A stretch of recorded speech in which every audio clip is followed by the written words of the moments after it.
From ABC, this is World News Tonight with Max Robinson in Washington.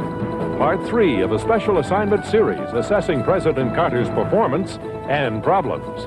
And from Vienna, Peter Jennings, Barbara Walters, and Frank Reynolds. Good evening. President Carter has now landed in Vienna for his first encounter with Leonid Brezhnev, leader of the world's other superpower. Air Force One touched down precisely on schedule after a flight of 8 hours and 15 minutes from Washington. Mr. Carter comes here, as he said before leaving home today, with hope, but without false expectations. Here's a report on the president's arrival in Vienna from White House correspondent Sam Donaldson. Flying over the Atlantic, Mr. Carter and his advisors reviewed their top-secret briefing papers for the summit. And while the president did not speak to reporters directly, aides said his mood was one of confidence and expectation that all will go well. Then, arrival at the Vienna airport. The United States the first in, the Russians come tomorrow. The president being met by top Austrian officials, including President Kirchschläger and Chancellor Kreisky. Welcome to Austria, said President Kirchschläger. President Carter said his mission was one of peace. I've come to meet with President Brezhnev on a mission of peace, to strengthen and to enlarge cooperation and understanding between the United States of America and the Soviet Union, to reduce the dangers of nuclear war and to move towards a more stable and a more secure world. We have no illusion that this agreement will rid the world once and for all of danger, nor will it end all the differences that exist between our two countries. But we are confident that SALT II will widen the areas of cooperation and reduce substantially the dangers of nuclear holocaust. From here, the president drove to the American ambassador's residence, where he'll stay during the summit. Nothing more in his schedule tonight but rest, so he'll be prepared to meet President Brezhnev for the first time tomorrow. And on the score of Brezhnev, Secretary of State Vance had an encouraging note. He's in good health, Vance told reporters. He has his ups and downs, but the last time I saw him, he was in good shape, and his speech was not slurred. And that, said Vance, should help. Sam Donaldson, ABC News, the Vienna airport. In Geneva today, after 298 negotiating sessions since November of 1972, the Americans and the Russians finally agreed on the exact wording of the SALT Treaty, and the signing at the summit is now assured. This is a meeting that Mr. Carter had hoped would take place much earlier in his presidency, but the Russians insisted the summit be tied directly to an agreement to limit nuclear weapons. So, Summit 1 between Jimmy Carter and Leonid Brezhnev is really the child of SALT II. Still, they will talk about more than nuclear weapons. Here's a report from diplomatic correspondent Ted Koppel. If all goes well, this summit will be something of a diplomatic iceberg, the one guaranteed visible achievement that is sure to break the surface, SALT II, the strategic arms agreement on which Leonid Brezhnev and 3 successive American administrations have labored for almost 7 years. Barring unexpected disaster, that'll be signed here in Vienna next Monday. But 4 years without a summit have allowed a number of U.S.-Soviet negotiations to stall. And if the Carter-Brezhnev chemistry is good, several of those issues may gain a quiet new momentum beneath the surface over this coming weekend. The reduction of conventional forces here in Europe. Talks in Vienna have been underway for years on that subject. The summit could breathe new life into them. The reduction of the U.S. and Soviet navies in the Indian Ocean, another old subject that needs fresh encouragement. They will try, Carter and Brezhnev, to reduce the flow of weapons from the United States and the Soviet Union to the Third World, especially Southern Africa. They will try to move toward a ban on killer satellites. They will try to agree on what is to be achieved during the next round of limiting strategic nuclear weapons, the SALT III negotiations. But above all, they will try to regulate U.S.-Soviet relations, steering clear of the sharp Cold War antagonism of the 1950s, but avoiding also the misleading euphoria that followed the Nixon-Brezhnev summit in 1972. Avoiding the peaks and valleys, as Secretary Vance put it. Little of what they achieve is likely to become immediately public. Most of it would be too premature for celebration anyway.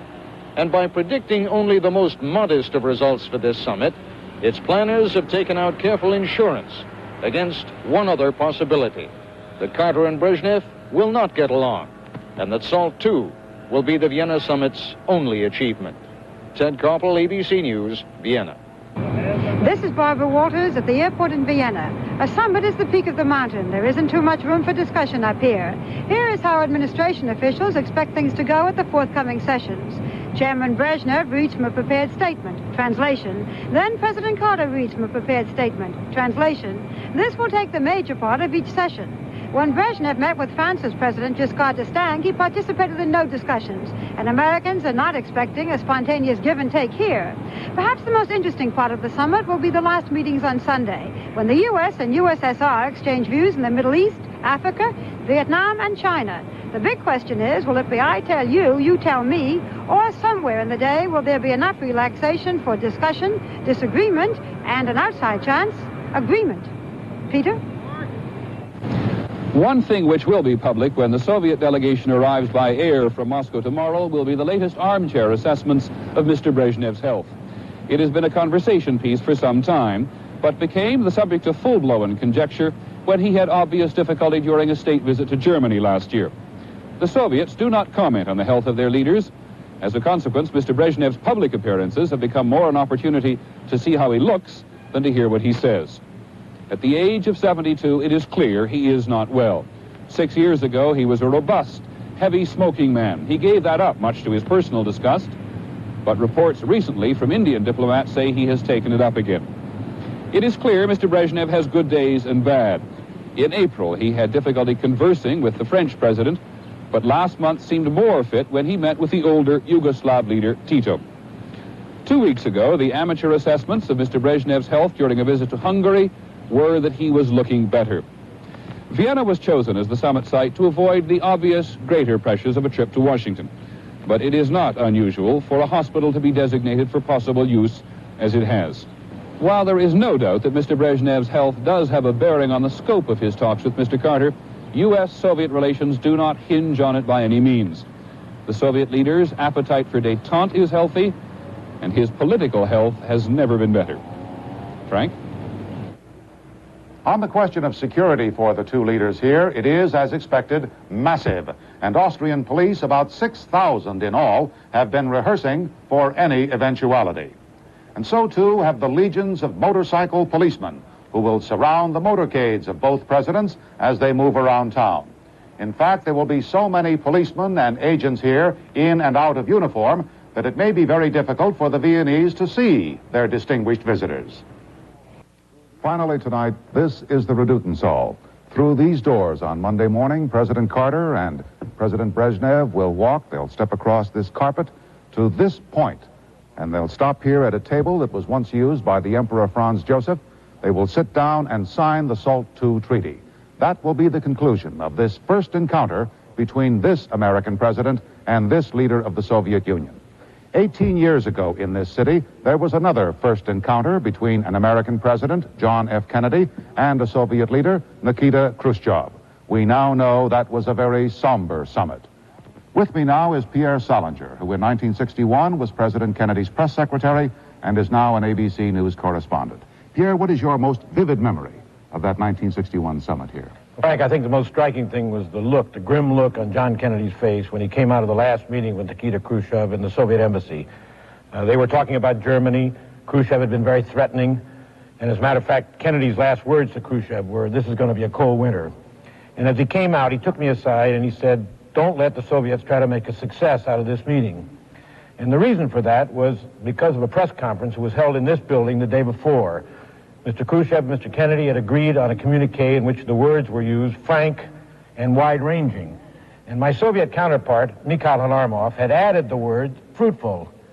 And when the press asked me whether I agreed with that word, I said no, that it was evident at that time that the Soviets were trying to make this into the spirit of Vienna or something like that. Yes.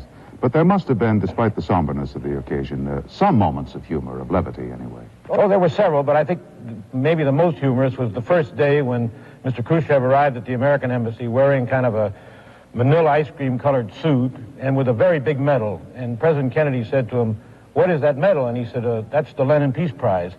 And Kennedy, without cracking a smile, said, well, Mr. Chairman, I hope you won't do anything here so they take it away from you. Thank you very much, Pierre. Well, we'll soon know how this particular summit turns out. That's our report on world news tonight. For ABC News, good night from Vienna. From ABC, this has been World News Tonight.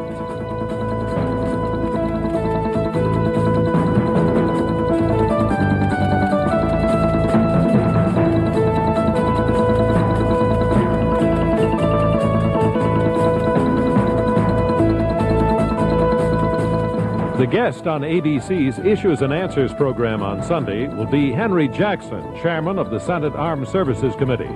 Senator Jackson will be interviewed by ABC News correspondents Barry Dunsmore and Catherine Mackin. Check your local listings for the time of the broadcast.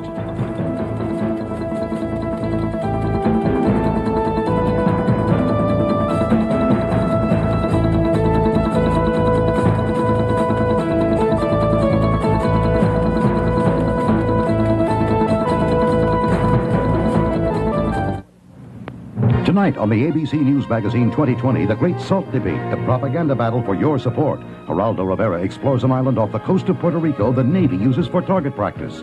And some straight talk from our presidential hopeful, Howard Baker. All this and more on 2020 tonight on ABC.